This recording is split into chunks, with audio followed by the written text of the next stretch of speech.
Bonsoir à tous. L'émission de Vous vous rejoint à nouveau cet après-midi parce que tout simplement nous avons souhaité vous offrir des coachings en direct pour cette fête, pour ces fêtes de fin d'année.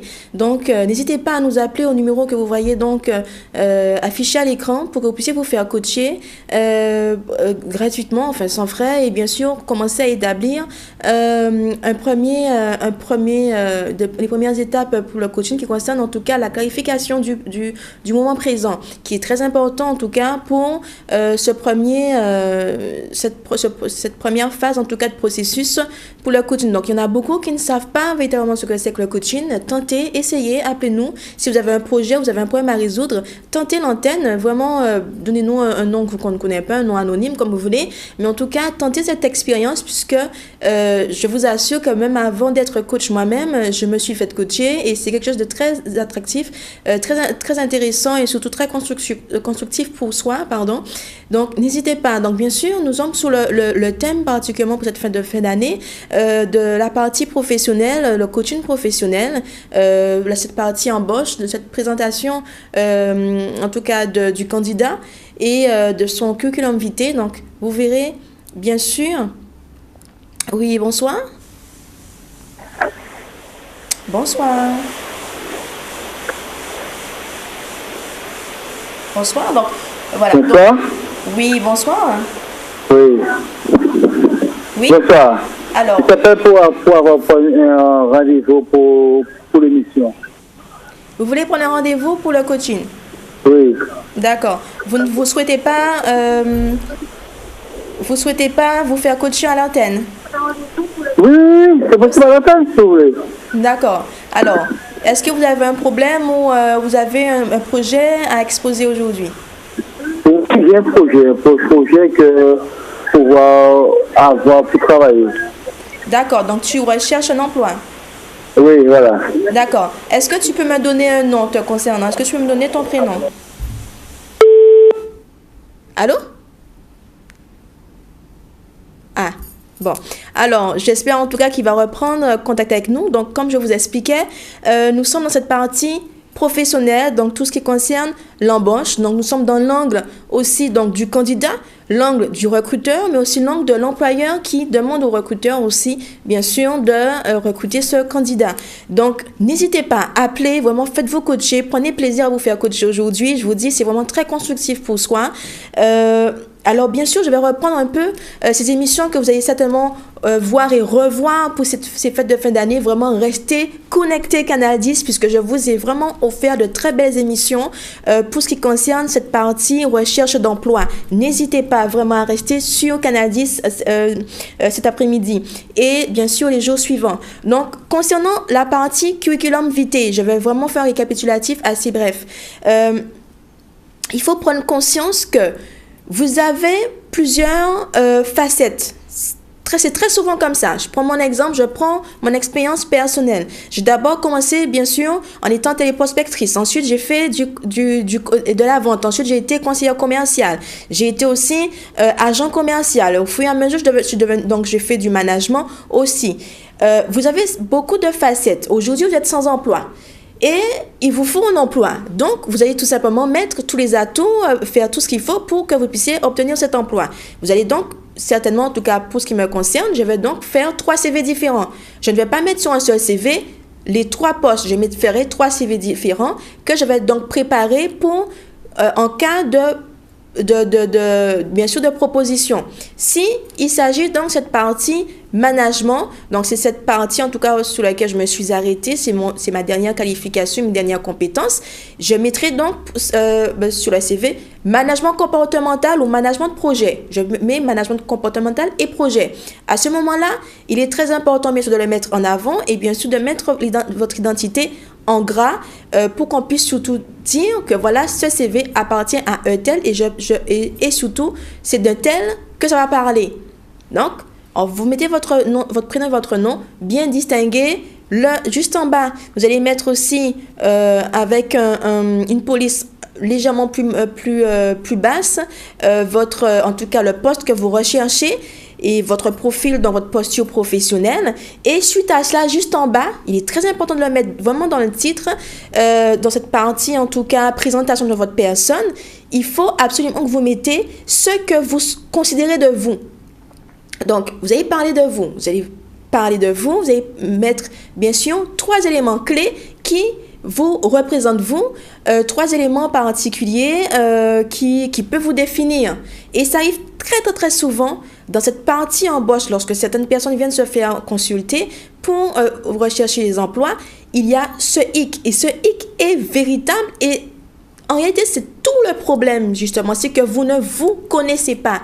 Apprenez à vous connaître et surtout, prenez bonne conscience que votre personnalité, la connaissance de votre personnalité est très importante puisque c'est elle qui vous permet même de vous dire est-ce que vous êtes même, vous orientez vers la bonne, en tout cas vers le bon domaine professionnel aussi. Quelqu'un qui ne se connaît pas ira dans un domaine professionnel qui ne le correspond pas et dont il sera, bien sûr, qui ne sera pas du tout à l'aise. Donc, attendez-vous justement à des échecs dans ce domaine d'activité. Donc, cette partie, bien sûr, titre est très importante. Maintenant, il y a la partie expérience professionnelle. Cette partie expérience professionnelle, elle est importante parce qu'elle doit être cohérente par rapport au titre que vous proposez. Si vous avez mis management, il faudra que vous utilisez que vous aurez choisi dans votre palette d'expérience professionnelle au moins 2 ou 3 éléments importants dans vos expériences qui vont parler du titre. D'accord? Et surtout que ça soit fait chronologiquement. Ensuite, il y a cette partie formation. Donc, vraiment, j'espère qu'en tout cas, où vous êtes, vous avez vraiment pris votre feuille. Vous allez mettre vraiment petit A, petit B, petit C pour que vous puissiez vraiment prendre en considération votre CV. C'est très important. Le marketing de votre CV, c'est important puisque votre CV vous vend déjà. D'accord?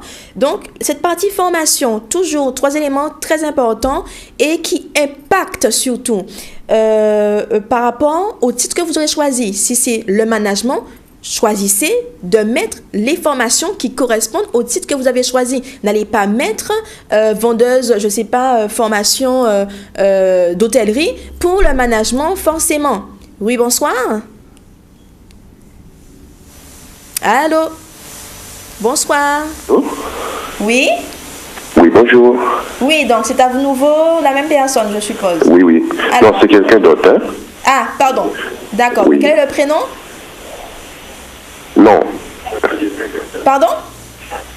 Je vous attends avec un peu de retard, je sais. D'accord. Oui. Alors, qu'est-ce que vous souhaitez exposer aujourd'hui? Est-ce qu'il y a un problème à régler ou est-ce qu'il y a un objectif à atteindre? Oui, allô? Oui? Oui, je voudrais vous demander quelque chose. Est-ce que votre intervention se limite coaching professionnel ou bien quelqu'un, par exemple, qui a été admissible à un concours, généralement, il y a ce qu'on appelle la présentation à l'oral. Est-ce que vous faites des coachings pour ces genres de situations? Ah oui, absolument. Ça fait exactement partie justement de cette partie marketing de soi où il y a cette partie présentation, donc prise de parole en public qui est très importante. Il faut savoir que je suis coach, mais je suis aussi consultante en affaires et je suis aussi conférencière en motivation. Donc, en tout cas, ça fait partie de mes qualifications. Est-ce que vous avez peut-être un projet en cours? Allô? Oui, alors, excusez-moi, parce que il y a un décalage entre ce que j'entends au téléphone et ce que je vois à l'écran. C'est la raison pour laquelle je vous laisse finir. Oui. C'est que, comme on m'a demandé de baisser, je ne sais pas à quel moment parler parce que il y a une espèce de décalage. En fait, quelle est la démarche? Est-ce que on doit prendre rendez-vous avec vous ou bien exposer la situation sur Canal 10? Je suppose que ce type de situation. Donc, si vous voulez prendre rendez-vous avec moi, vous le prenez sans problème au 06 90 37 17 Madame, attendez, 9. le 6 90 oui, 37 37 17 89. Voilà, si vous... Oui, et ça, c'est quel que soit le niveau de concours catégorie A ou B. Quel que soit le niveau de concours, vous avez en réalité la qualification que vous recherchez ne compte pas véritablement pour moi. Je suis moi plutôt une professionnelle en méthodologie. Donc, quel que soit ce que vous recherchez, moi, je saurais vous donner les méthodes qu'il faut. Moi, je suis une experte en processus. Donc, pour ce qui concerne votre prise de parole en public, comme je vous expliquais tout à l'heure, c'est que je suis coach professionnel, c'est vrai, mais je suis aussi consultante en affaires et je suis aussi conférencière en motivation. Donc, la prise de parole en public, c'est quelque chose qui est, pour moi, en tout cas, c'est normal, c'est une normalité pour moi. Donc, n'hésitez pas à prendre contact avec moi pour qu'on puisse travailler cela. Et ça fonctionne très bien et ça peut, en tout cas, d'une bonne régularité, c'est réglé dans très peu de temps. Ok, madame, je vais prendre contact avec vous parce que j'ai raté un concours à l'oral. J'ai péché par l'absence de méthodologie, comme vous l'avez dit. Oui. Je vous remercie. Je vous souhaite une bonne continuation, madame. Ça marche. Et merci bonne beaucoup. fin d'après-midi. Merci pour votre appel. Merci, madame. C'est moi. Ok, au plaisir, madame. Voilà. Donc, on poursuit toujours concernant le curriculum vitae. Il y a cette partie formation. Très souvent, on a cette difficulté à mettre, peut-être parce qu'on n'a pas obtenu le bac, par exemple. N'hésitez pas à le mettre. Si vous avez eu, vous mettez le bac que vous avez, auquel vous avez en tout cas, vous avez cherché à obtenir. Si vous l'avez obtenu, vous le mettez. Si vous n'avez pas pu l'obtenir, vous le mettez aussi. D'accord? Sauf qu'il y a cette partie qui est très importante, qui parle de vous, qui est cette partie compétence qui est très importante. Vous allez pouvoir combler ce creux qui est en formation, vous pouvez le combler dans cette partie compétence qui est importante. Il faut savoir aussi, je le dis pour tous, que vous soyez commercial, que vous soyez... oui, bonsoir. Bonsoir. Allô? Oui, bonsoir. Oui, bonsoir, je vous entends faiblement. Hein. Oui. Oui, bonsoir madame. Bonsoir. Je vous appelle de la Martinique. Oui, bonsoir la Martinique. Donc, je vous signale qu'on suit avec beaucoup d'intérêt votre émission. Oh, génial, merci énormément, ça me fait énormément plaisir. Et qu'elle a dépassé les frontières de la Guadeloupe. Merci, merci, merci. Ça m'encourage. D'accord. Merci beaucoup. Vous le méritez. Merci. Alors, merci. De là où je suis, j'aimerais vous poser tout d'abord une question. Oui, bien sûr. Est-ce que vous êtes aussi belle dans la vie qu'à la télévision?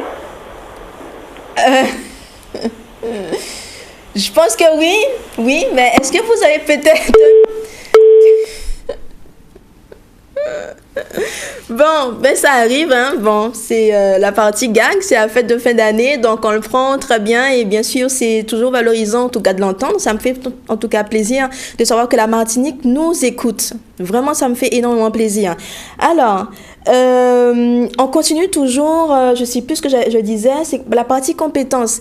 Il y a cette partie compétences qui est importante. Si vous connaissez, si peut-être vous pouvez vous distinguer dans vos compétences, par exemple, si vous connaissez, vous maîtrisez peut-être la partie Windows, la partie Macintosh. C'est très, très, très important. Ça peut vous paraître banal, mais il faut le mettre. Maintenant, tout est numérique, tout est informatisé. Il faut le mettre. Si vous avez cette faculté de maîtriser pleinement les traitements de texte, je ne sais pas, Microsoft Office 365 professionnel, je le dis parce que c'est ce que je maîtrise. Vous le mettez. Il faut mettre votre niveau de compétence en toutes choses et surtout, mettez si vous êtes excellent, si vous êtes intermédiaire, etc. Il y a la partie langue qui est importante parce que tout simplement, ben, c'est primordial. Aujourd'hui, tout se délocalise. Donc, on a ce grand besoin de savoir si peut-être vous avez on peut vous envoyer ailleurs, faire les mêmes tâches que vous faites en Guadeloupe ou que vous faites en France. C'est important, donc mettez-le. Ça fera un atout supplémentaire pour vous. Il y a la partie compétences, comme je vais revenir là-dessus, puisque c'est de cette partie, vous allez pouvoir vraiment vous distinguer des autres candidats aussi. Même si que vous avez peut-être cette partie formation qui est bien comblée, vous avez vraiment un très bon cursus scolaire ou de formation, mais vos compétences vont vraiment vous valoriser et vous distinguer des autres candidats. Savoir que vous maîtrisez pleinement tous les les logiciels, les applications qu'on trouve sur Macintosh, mais vous imaginez bien que on va vous dire OK, puisque maintenant c'est ce qui fonctionne. Donc je fais pas de la pub, mais en tout cas je ne fais pas de la pub pour la marque, mais en tout cas sachez que ça va vraiment vous distinguer des autres. Donc mettez-le. Il y a cette partie qu'on ne voit qu'il est très rare de voir sur les CV. Sachez qu'aujourd'hui, il est vraiment important de le mettre et ça fait vraiment partie de votre marketing. C'est la partie centre d'intérêt. que ça ne puisse pas s'arrêter et se limiter à juste, voilà, je fais de la marche ou je fais de la danse, piano, etc. Ce sont des choses qu'on voit régulièrement dans les CV. Bien sûr, il faut mettre aussi des choses qui sont véritables, mais n'hésitez pas à mettre vraiment tout ce qui vous intéresse parce que ça va parler de votre hygiène de vie, parce que votre qualité de vie est importante par rapport à la qualité aussi de l'entreprise, puisque vous savez, une entreprise, c'est une marque. Une entreprise, l'entreprise aussi se vend aussi, il vend sa marque, il vend son élégance sur le marché, en fait, etc. Et votre hygiène de vie, si elle correspond aussi à cette entreprise, ben, ça va parler de vous et bien sûr, ça va vous distinguer et forcément, on aura envie de vous connaître surtout. Je prends l'exemple de mon CV, par exemple, que j'ai mis, par exemple, en management et en négociation. Cette partie centre d'intérêt, je l'ai bien utilisée. J'ai bien noté que j'étais écrivaine aussi, que j'écrivais des livres. J'ai expliqué que je m'intéressais énormément à la politique, à la métaphysique et surtout que j'aimais tout ce qui était natation, etc., le management, la process communication pour ce qui concerne les analyses de profil de personnalité. Donc, la personne sait tout de suite en tout cas, cette personne pourra être bien à ce poste dans cette entreprise qui a une marque et qui a une image aussi à véhiculer. Et ça fonctionne, je vous assure que ça fonctionne. Faites attention à ce que votre CV, votre curriculum vitae soit tenu sur une seule page. Soyez concis, mettez les éléments essentiels, valorisants qui vous vendent. Pensez vraiment à vous vendre. Il faut vous valoriser un maximum. Et surtout, avant d'entamer un curriculum vitae, connaissez-vous, apprenez à vous connaître. C'est très important. Ça constitue votre équilibre et ça constitue aussi votre cohérence et l'assurance que l'employeur aura aussi de rentrer en collaboration aussi avec vous. Donc, ne le négligez pas. Voilà, donc je vois qu'il n'y a toujours pas d'autres appels. Sachez que vous allez certainement aussi avoir un bêtisier concernant cette émission depuis le mois de septembre. Vous aurez aussi pas mal de vidéos de ce qu'on avait tourné en tout cas depuis le mois de septembre. Mais vous aurez d'autres aussi où vous allez vraiment pouvoir vraiment notifier les éléments importants pour votre recherche d'emploi. Donc, on va continuer toujours sur le marketing de soi. Comme j'expliquais, il y a cette partie aussi communication verbale qui compte. Donc, on a parlé justement de la prise de parole en public. Il faut savoir qu'il y a 7%, c'est-à-dire que lorsqu'on va vous voir et qu'on va vous entendre dans un entretien, dans une réunion, un dîner d'affaires, etc., il faut savoir qu'il n'y a que 7% de ce que vous allez dire qui va être enregistré et qui va être écouté surtout. Mais les 93%, c'est ce qu'on va voir. Ce qu'on va voir et ce qu'on va entendre. Il y a écouter, mais il y a aussi entendre. Donc, c'est deux choses totalement différentes, d'accord? Il y a le ton de voix qui va compter. Il faut travailler votre ton de voix par rapport à ce que vous voulez, en tout cas les messages que vous voulez véhiculer. Il faut prendre conscience aussi que vous avez votre gestuelle, vous avez aussi votre tenue vestimentaire, vous avez aussi votre soin, voilà. Moi, j'en rigole parce que ça m'est arrivé, je ne me rappelle plus c'était il y a quel mois, mais je me suis retrouvée dans un très beau restaurant, donc je fais très attention au restaurant en tout cas, auquel où je vais manger.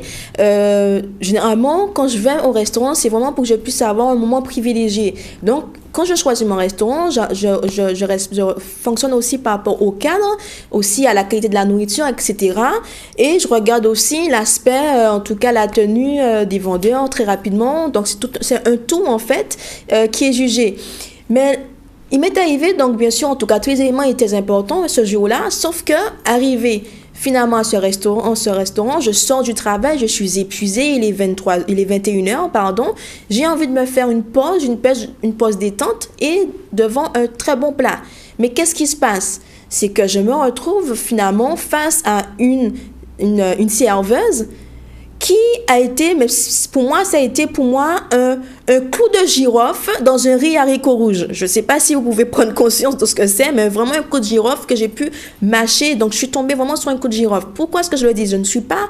Alors, vraiment, prenez-le positivement, mais c'est vrai que par rapport à mon métier en communication, je peux avoir un sens assez critique, mais je vous dis, c'est vraiment ce que j'ai vécu. Pourquoi? Parce que tout simplement, j'ai demandé à être servi d'un très bon champagne. Un verre de champagne pour m'aider, voilà, histoire de relaxer, de me détendre, de savourer ce moment. Et qu'est-ce qui se passe? C'est que cette serveuse, tout simplement, il aurait été préférable, tout simplement, qu'elle n'ouvre pas la bouche. Parce qu'autant que physiquement, elle était bien habillée, et en tout cas l'image de l'entreprise, mais d'une vulgarité que je me dis qu'on ne devrait surtout pas le mettre, qu'on ne devrait surtout pas afficher en public. D'accord? Parce que c'est elle qui a le contact direct avec vos clients. Moi, je pose aux employeurs, aux restaurateurs. Vos serveuses sont en contact direct avec vos clients. Et votre serveuse véhicule votre image personnelle, puisque votre entreprise, c'est vous. Et non seulement ça, c'est que bien sûr, vous savez, le champagne, je pense que pour les amateurs de vin et de champagne, tout y est, c'est-à-dire que c'est vraiment le sens olfactif, il y a la vue, il y a l'ouïe, enfin tout est là, les petites bulles qui remontent à la surface. Mais qu'est-ce qui se passe? C'est que cette serveuse, aussi bien habillée, d'un ton vulgaire et d'une communication très vulgaire, qu'est-ce qui se passe? C'est que tout simplement, elle avait un aspect esthétique qui était vraiment négatif pour moi. Donc, je me suis fait servir du champagne, un très bon champagne, avec un vernis écaillé, là-dessous les ongles super sales. C'est une serveuse, d'accord, et qui verse du champagne bon marché, pas très bon marché, mais de très grands cris, dans un très bon verre. Et je vous dis que franchement, à la vue, ça m'a été désagréable. Le marketing de soi, dans la vie professionnelle, ça existe. Il faut vous vendre, même en tant qu'employé, il faut vous vendre. Et il faut faire attention à tout cela. Demain, on vous éjecte de l'entreprise, vous ne savez pas pourquoi. C'est que tout simplement, vous avez une mauvaise communication et les clients, surtout les retours des clients sont négatifs. Oui, bonsoir. D'accord, donc voilà. Donc, on poursuit. Ça, c'était la partie marketing de soi. J'espère que j'ai pas été trop dure là-dessus, mais pour ce qui concerne en tout cas l'image que vous véhiculez, il faut que tout soit cohérent et en corrélation par rapport au poste que vous recherchez ou le poste que vous souhaitez évoluer ou le poste que vous tenez aussi. D'accord? Donc, je vais donner quand même quelques petits exemples. Imaginez par exemple que vous êtes secrétaire de direction. Vous recherchez un poste donc en tant que secrétaire de direction. Déjà, sachez ce que c'est qu'une secrétaire de direction. Sachez aussi est-ce que votre personnalité correspond vraiment au métier de secrétariat de direction. D'accord? Mais il y a aussi cette présentation, ce message que vous avez véhiculé. Moi, par exemple, quand je regarde une secrétaire de direction, très souvent, cette secrétaire de direction, pour moi, devrait avoir l'allure d'une travaillomane. D'accord? C'est ce qu'on appelle en process communication une travaillomane. C'est une personne, en réalité, qui, donc, au premier abord, vous allez voir que c'est une personne qui véhicule une personnalité droite, qui est axée donc sur les règles, de nature un peu tempérée et réservée, mais qui surtout est orientée vers les tâches. Et quand vous allez la regarder visuellement par rapport à son aspect esthétique, etc., c'est une personne soignée, c'est une personne élégante, c'est une personne qui est structurée et tout est ton sur ton. Parce que ça doit refléter le fait que tout doit être droit et rectiligne chez elle. Et je vous le dis, je suis persuadée que beaucoup vont se reconnaître là-dessus. C'est très important. Il faut vous poser la question, est-ce que ma personnalité correspond au profil professionnel auquel je veux opter? Et surtout, est-ce que je véhicule ce message? Voilà. Donc, en tout cas, je vous dis merci pour votre écoute, pour ces quelques prises en direct en tout cas. Et n'hésitez pas, vous aurez d'autres vidéos. Et puis je vous dis à très bientôt sur Canal 10.